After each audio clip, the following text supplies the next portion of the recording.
My wife, 31, and I, 32, have always had a loving relationship, high school sweetheart, and got married after she got pregnant. Her pregnancy was a cue for us to get married. We have always had excess and enjoyed it ever since we started.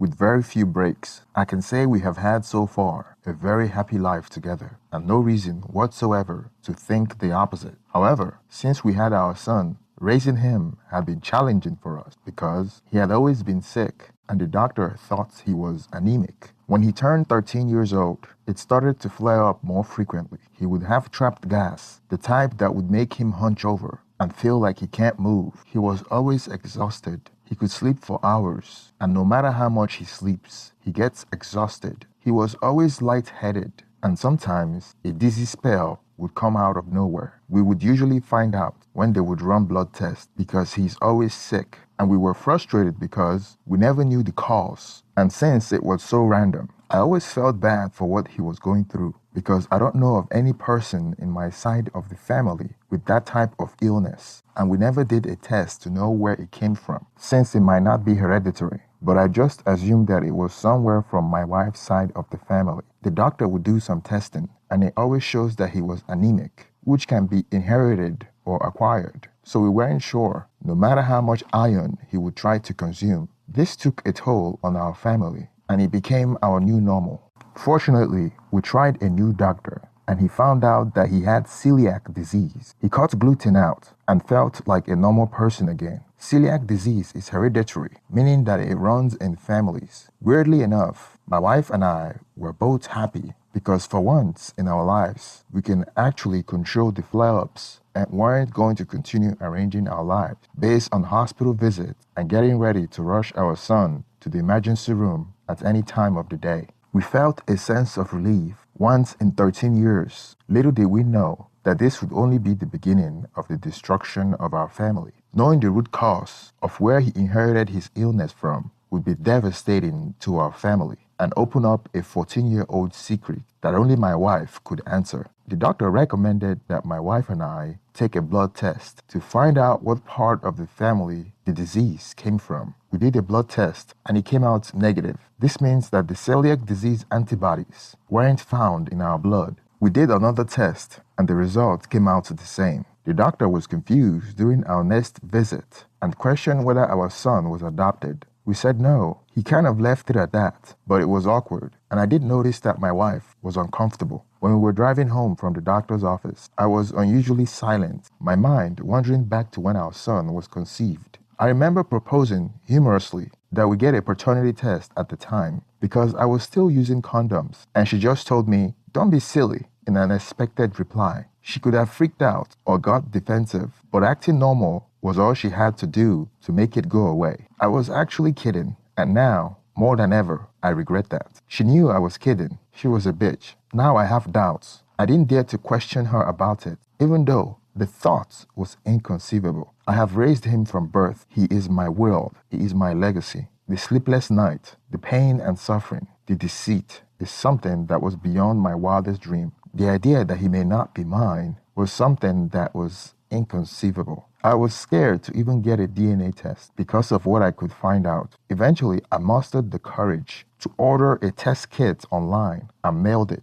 The result came back. My world collapsed. I didn't know what to do. I can't process this. We went through college together with very few issues. We had, or so I thought, a happy life together. We have similar work schedule, and I have never once suspected something was happening on my back. And yet, this is not my son. When she came home that day, she saw me laying on the floor with a bottle of scotch, already half full. I didn't even notice when she was home, till she tried to wake me up. I asked her who is the father of the child, and she stood back and looked confused. Then she responded with anger, saying that the father was me. I told her that she lied, and she had been lying to me for 13 years. I told her that I got a DNA test, and it showed that he wasn't mine. She asked me if she could see the DNA test, and I said no, and for her to answer the darn question. Instead of answering the question about who the biological father is, she tried to turn it around on me by rambling about how I could have gotten a paternity test on our son, like I had done something evil by getting a paternity test, trying to make it out to seem as if getting a paternity test is worse than having an affair with another man. and bring a baby home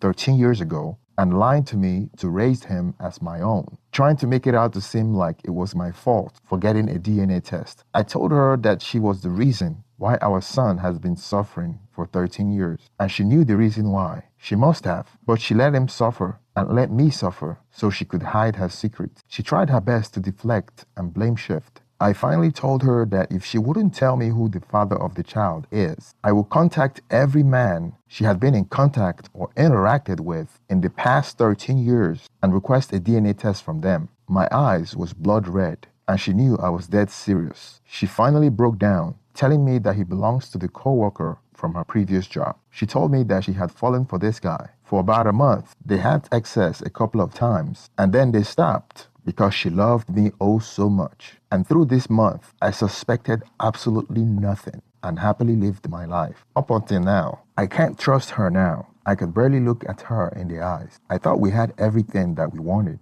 and we were already making plans of having a kid when he appeared. We were happy. I was genuinely happy. And now, I can't help but feel that our entire marriage was a lie. We have a big house, good cars, a nice life, without any financial worries, but I lost what mattered the most. She said it only happened that time she was adventurous. She just wanted something out of routine, but I can't believe her. This was not simply being cheated. My life became a lie, and I feel I lost everything but the meaningless things. She's not the person I knew. He's not my son. And all in all, I am alone and without offspring of my own. I couldn't hold back the tears. I couldn't stay in my house any longer. I called my boss at work and told him everything and that I wasn't going to be coming to work anytime soon and I needed some time off. He was concerned about my mental state. He insisted on driving all the way to my house to make sure that I was okay. I wasn't really close to my boss, but he drove to my house and took me out to a restaurant that evening so I could spend some time away from the house. He later told me that this reminded him of a friend of his that found out that his son wasn't his and he took his own life. He wanted to be there to make sure that I had every support I needed. He encourages me to take some time off work and do something that I've always wanted to, but couldn't because of my responsibilities. I've always wanted to travel, never traveled outside the country besides Mexico, as I have always been working to provide for my family, and I wanted to be there for my son in case of emergency. That was why we never traveled much. I wanted to travel to developing countries, somewhere that is safe and different enough to give me a culture shock. After my boss told me that, all of a sudden, I felt happy. It was a good distraction, a new adventure. My wife and I have always wished to travel to Kenya, Namibia, and Thailand. My wife told me that I was running away from my problems, but I told her that I need space to think. It gets worse. I can't look at my boy the same way, and it's not his fault. And I have loved that little pest ever since before he was born. But I can't feel that now. I feel he's someone I raised, but he's not my son. I have taken that connection away. With him, with her, with everything. I applied for a tourist visa to Kenya and got one within 24 hours. I had something to look forward to, and I would advise anyone that is going through something similar to travel somewhere different, somewhere with a different culture. It's a perfect momentary distraction. This wasn't the best time to be in Kenya, but the distraction was great for my mental health. Just for a few hours, I didn't have to think about my son or my wife. Just me, the locals, and nature. I had fun, went snorkeling, boat riding. People look at you with genuine love in their eyes, even though they don't know you. It was what I needed at the time. But after 1 week staying at Mombasa, I headed back home to put my house in order. I had made a decision that I would divorce my wife. When I returned home, I felt like going back to where I just came from. Home isn't home when she's home. I can't look at her. I can't tolerate her voice. And I have started to be cold to the boy, which I'm feeling absolutely miserable about. He's a smart kid, and he already knew something is wrong. But I can't help it. I would not abandon the boy. Never ever. I feel detached from him. And I as well attribute that to the fact that it's fresh news. Either way, it has to stop, and I am aware of that. My marriage is a different thing. My wife wanted us to go to marriage counseling, saying that this happened a long time ago, and she had been good ever since. But what's to say that she hasn't cheated on me after that? I was using protection while I was with her, and she was getting raw-dogged by her former co-worker. She knew 13 years ago that the child is not mine, but she lied for 13 years. How can I trust anything she say? I demanded an amicable divorce to give me a chance to heal. We would share custody of my son, and I would still remain his legal dad. I still love him, and this is not his fault. So far, My wife agrees with everything. I don't know with time whether I will feel the same way I do about my son, and that scares me to death. I have told my soon-to-be ex-wife that I want to reach out to the biological dad and let him know it's better that everything comes out the open now. She wanted to hide this from the biological dad and from family and friends. I agreed for now till the divorce is finalized. Then I will contact the biological dad and I will tell my parents. Telling my parents will be a hard pill to swallow. I am still young. I can still start a new family. That would be the best way to forget about the betrayal. Right now, I have already filed for divorce and it will be finalized in the next 5 months. In the meantime, I'm looking for an apartment and I would leave the house to my soon-to-be ex-wife and my son. Thank you for making it to the end of this video. Let's get some conversation going on the comment section. Support the channel by liking the video and subscribing if you haven't already. Thank you.